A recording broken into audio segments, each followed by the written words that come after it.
জানাবো যে এই যে ঢাকা উত্তরের সিটি কর্পোরেশনের প্রশাসক পদে ইশরাক হোসেনকে আদালত ডিরেকশন দিয়েছে, দক্ষিণের মেয়র পদে আদালত তাকে ডিরেকশন দিয়েছে, কিন্তু আপনারা লক্ষ্য করেছেন সেখানে এই এনসিপির উপদেষ্টা জনাব আসিফ মাহমুদ তিনি সেটার বিরুদ্ধে, তিনি তাকে বসতে দিতে চাচ্ছেন না বা শপথ পড়াতে চাচ্ছেন না। শেষ পর্যন্ত তারা আবার কোর্টে রিট করিয়েছেন এবং ইশরাক হোসেনের সমর্থকরা নগর ভবন থেকে শুরু করে এখন কাকরাইল যমুনার বিভিন্ন জায়গায় আন্দোলন করছে। তো এই আন্দোলনের দিকে ঠেলে দিল কে? সরকার।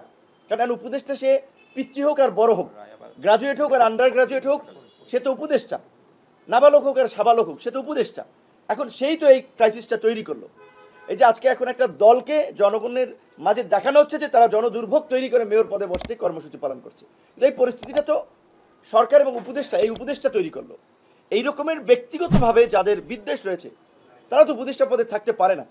বিপরীত দিকে আমরা যদি দেখি ঢাকা মহানগর উত্তরের ক্ষেত্রে সিটি কর্পোরেশনে নিষিদ্ধ ঘোষিত সংগঠন হিজবুত তাহরিরের নেতা জঙ্গিবাদের অর্থায়ন এবং সম্পৃক্ত ছিলেন, সেই অভিযোগে তিনি গ্রেপ্তার হয়েছিলেন, কারাবরণ করেছেন 2015 সালে দুইবার, এবং ওখান থেকে মুক্ত হয়ে যেটা আমরা দেখেছি ওই শাহেদের মতো, বাটপার শাহেদের মতো আপনারা দেখেছেন না, বঙ্গভবন গণভবনে একদিনে গেছে 3-4টা পাঞ্জাবি নিয়ে, পাঞ্জাবি চেঞ্জ করে বিভিন্ন মানুষের সাথে ছবি তুলে। ঠিক একইভাবে আওয়ামী লীগের নেতাদের সাথে হাসান মাহমুদ, কৃষিমন্ত্রী আব্দুর রাজ্জাক, স্পিকার, বিভিন্ন মানুষের সাথে ছবি তোলা, প্রোগ্রামে যাওয়া, তিনি আওয়ামী লীগের লোক, এটা প্রমাণ করার চেষ্টা করেছেন। আবার এই পট পরিবর্তনের পরে জাতীয় নাগরিক কমিটিতে ঢুকে শুনেছি যে বড় অঙ্কের টাকার বিনিময়ে তিনি উত্তরের প্রশাসক পদ বাগিয়ে নিয়েছেন। কারণ এছাড়া এজাজের তো কোনো যোগ্যতা নাই ঢাকা উত্তর সিটি কর্পোরেশনের মতো এই জায়গায় প্রশাসক হিসেবে বসার। সে সাবেক সচিবও না, বিচারপতিও না, আমলাও না, বড় কোনো রাজনৈতিক নেতাও না। তাহলে তিনি কোন ক্রাইটেরিয়া ওখানে গিয়েছেন? আর এই ধরনের একজন ব্যক্তিকে নিয়োগের মাধ্যমে আমরা যেটা দীর্ঘদিন ধরে নানানভাবে শুনে আসছি যে সরকার উগ্রপন্থীদেরকে পৃষ্ঠপোষকতা করছে, উগ্রপন্থীদেরকে স্পেস দিচ্ছে। তো এইটাই তো প্রমাণিত হয় তাহলে এজাজের নিয়োগের মাধ্যমে। তো এই জায়গা থেকে আমরা খুব উদ্বিগ্ন যে সরকার এরকম আরও বিভিন্ন পর্যায়ে এরকম উগ্রপন্থীদের এই নিষিদ্ধ কার্যক্রমের সাথে জড়িতদেরকে কোথায় কোথায় বসিয়েছে। যেই কারণে আমরা বলেছি যে এই উত্তরের প্রশাসক নিয়োগ থেকে শুরু করে, যেহেতু একেবারেই তাদের রাজনৈতিক দ্বন্দ্ব, রাজনৈতিক স্বার্থের বিষয়গুলো সামনে এসেছে তাদের কথাবার্তা কাজের মাধ্যমে, সেই কারণে এই দুই ছাত্র উপদেষ্টার পদত্যাগটা সরকারের জন্য খুবই প্রয়োজন, জনগণের মাঝে সরকারের আস্থা ফেরাতে খুবই দরকার।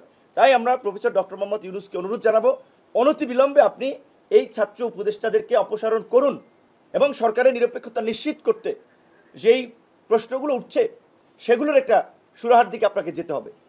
আজকে যেই নির্বাচন কমিশন সকল দলের সাথে আলোচনা করে নেওয়া হলো, আমরা নাম দিয়েছি, আমাদের সাথে আলোচনা করা হলো, বিএনপির সাথে, জামাতের সাথে, এই ছাত্রদের সাথে, সবার সাথে কিন্তু আলাপ আলোচনা করে আমরা ওনাদের সাথে 2 দফায় কথা বলেছি। অত্যন্ত ভালো মানুষ, তাদের সেই ভীষণ আমরা দেখতে পাচ্ছি নির্বাচনী রোডম্যাপ নিয়ে তারা কাজ করছেন অলরেডি। সেখানে এই নির্বাচনকে পেছানোর জন্য একটা ষড়যন্ত্র করছেন, এই নির্বাচন কমিশনের সামনে কর্মসূচি পালন করছেন। আরে ভাই, তোমাদের তো নিবন্ধন হয় না, একটা অনিবন্ধিত দল তো নির্বাচন কমিশনের হিসাব নিকাশই নাই। সেখানে আপনারা দেখেছেন যে নির্বাচন কমিশনের সামনে গিয়ে তারা কর্মসূচি করছে, নির্বাচন কমিশন ঘেরাও করা হুমকি দিচ্ছে, তাদেরকে নিয়ে নানা ধরনের কথাবার্তা বলছে। তারা নিবন্ধিত হোক, তারপরে নির্বাচন কমিশনে যাবে, আর তারপরেও তো ছাত্র প্রতিনিধি হিসেবেও তো এই নির্বাচন কমিশন গঠনে তারা মতামত দিচ্ছে। তাহলে কীভাবে তার পদত্যাগ চায়? এবং গতকালকে সেনা প্রধান স্পষ্ট বক্তব্য দিয়েছেন, আমরা তাকে ধন্যবাদ জানাই। এই জুলাই গণ অভ্যুত্থান শুরু থেকেই আমরা, বিশেষ করে এই 5ই আগস্ট থেকে 3 আগস্ট থেকে আমরা দেখেছি জনগণের প্রতি সেনাবাহিনীর একটা ইতিবাচক মনোভাব, এবং সেনাবাহিনী বা সামরিক বাহিনী শেষ পর্যন্ত এই গণ অভ্যুত্থানের সাথে ছিল বিধায়ী কিন্তু আমরা একটা সফল গণ অভ্যুত্থানের মধ্য দিয়ে ফ্যাসিবাদকে উৎখাত করতে চেয়েছি। আজকে কয়েকদিন পরপরই এই তথাকথিত বুদ্ধিজীবী এবং এই অতি পণ্ডিত 2-1জন ছাত্র নেতা সেনাপ্রধানকে সরাতে হবে, ওইদিকে কর্মসূচি দিতে হবে, নানান ধরনের কথাবার্তা বলে সামরিক বাহিনী তো একটা বিশৃঙ্খলা সৃষ্টিতে তারা বেশ কয়েকবার পায়তারা করেছে। এর মধ্যে দিয়ে তারা কি করতে চায় আমরা জানতে চাই। তারা কি দেশকে আর একটা গৃহযুদ্ধের দিকে ঠেলে দিতে চায়? সামরিক বাহিনী তো এই গণ অভ্যুত্থানের সাথে ছিল।